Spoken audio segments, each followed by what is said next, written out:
op på hans lyd. Så gæt, hvordan han er nu. Nej, hvad nu? Goddag! Ja. Ja. Nej.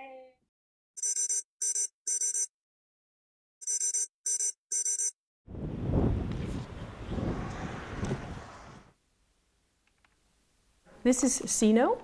He has a name, he has an attitude, he's always kind, he's just needs a good Wi-Fi. I'm a humanoid robot. I like to train kids. I teach kids many things. One of them is social behavior, like feelings. Kan du blinke med dine øjne? Ja. Dyr omgang. Hvad sker der nu? Hvad sker der nu? He didn't have any language and was not so good at concentrating. And we could see after working with Zeno for a period of 3-4 months, he learned to pronounce several words and some noises. And he also at the start he could concentrate in an activity for 5 minutes, but after the 3-4 months he could stay in the activity for half an hour. Ja. 4, 5, 6, 7, 8, 9. Hvor er han langsom, hva'? 10. Det var godt. Ring mig på dit navn. Hvad rimer på dit navn? Markus Rasbøl. Markus Parkus. Rasbøl. Zeno has been introduced in Børnehus at Mykevine, a kindergarten in Faxe 6 months ago.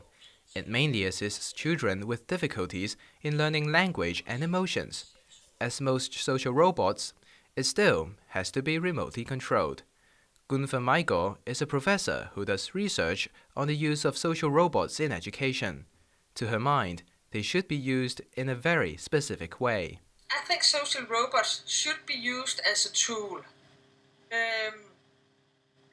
It should be used like a computer or a calculator, something like that, to make our daily life easier, to use the complex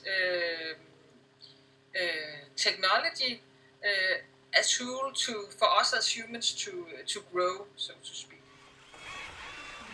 The children who respond positively to the social robots, their communication skills develops, their impulses will be developed in a positive way, learning to taking turn.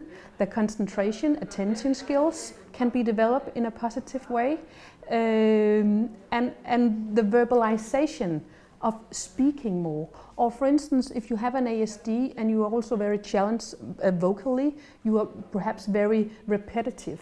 You say the same words all the time, or you say the same sounds all the time. This one can be a breaker. It can go in and break that kind of an attitude. The Danish Trade Union for Kindergarten Teachers is more cautious about introducing robots. They say they don't want to see a robot taking over a teacher's task. I think I'm quite convinced that it's impossible to replace a teacher, a pedagogue, with a robot in some ways, because you don't have this empathic. They are not human beings.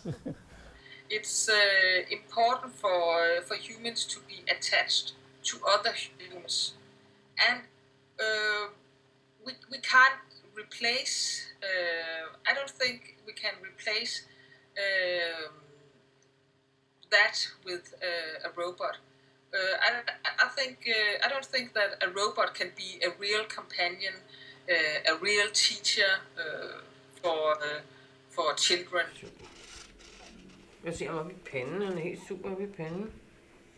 Of course, we agree that children should primarily interact with other children, but if we have children that don't profit of interacting with other children, and we can see that the robot can give them some some skills and learn some new things. We think it's a good equipment, but of course it cannot go and replace interacting children. The Su Hao Center, an elderly home in Carissa, uses another form of social robot, the Beam. It allows users to connect with each other through its screen, just like Skype. The robot can be navigated remotely on the computer at home. I live in France. I am 250 kilometers south of Paris. So going to Denmark, it's not very far in a way, but it's complicated, you know. And I think Beam helps a lot. You're much closer, and you can laugh at things, and it's more fun talking, I think. The elderly Elsa Christensen said she was happy to talk to her daughter through the Beam. However, she was unable to talk on camera due to her health conditions. Liz Kramer, head nurse of the elderly center, introduced the Beam 5 months ago. She feels that the elderly can benefit from it. I think it's because of the life quality the elder people get when they use the robot. When they communicate with their family. But there are also downsides to the use of robots. It's very strange and familiar to them with a robot come talking to them. It's a bit strange, yeah. They don't have the warm hands, and they can't get nurturing or something from the robots. I think it's important with the personal contact to the elderly, so not too much of the robots taken over. However, there are many ways how this new technology might help in the future. Instead of the elder people are going to hospital to talk to a doctor or something, then we can use the robot and they can connect in that way. They have a doctor in this town in Carissa, and he is coming to examine or what with the elder people, and some of his visit could be exchanged with contact with robots. The Danish Nurses Organization says that social robots might assist doctors if the patients have simple medical conditions. Simon Christensen, political consultant of the organization, believes that the Beam is more user-friendly for the elderly than Skype. If you want to use Skype, the elderly person also, or the patient, has to do something with their computer. So that's kind of a demand to make that work. The way I see this, you can just activate, turn on the robot, and the camera works, and the whole interface is working, and then you can just roll it out and say hi to the patient. However, he believes that a visit on the screen cannot replace a face-to-face consultation.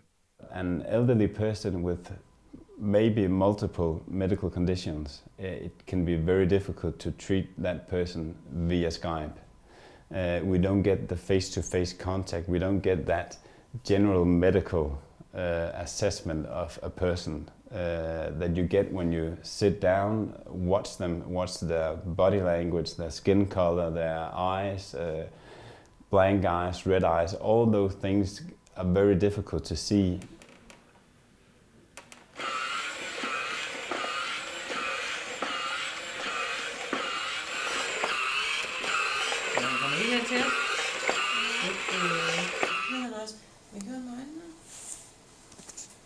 He told me it was his best friend, Sino. Yeah. He was very nice of him.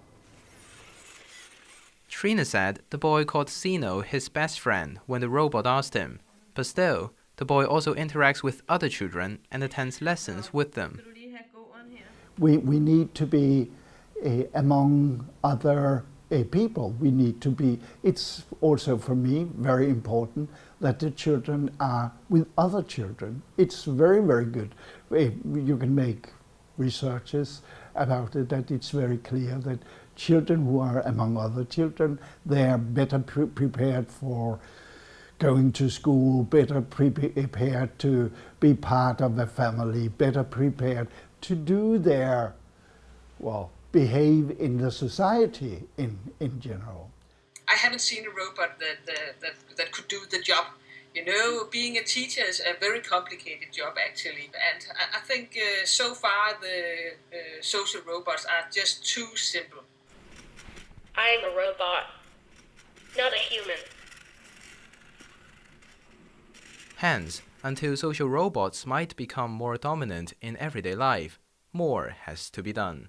It's all about talk. Talk about this, explain it, explain the potentials. To get the relatives to know it better, to maybe we should have some sort of meeting where they can be told about the possibilities with the beam.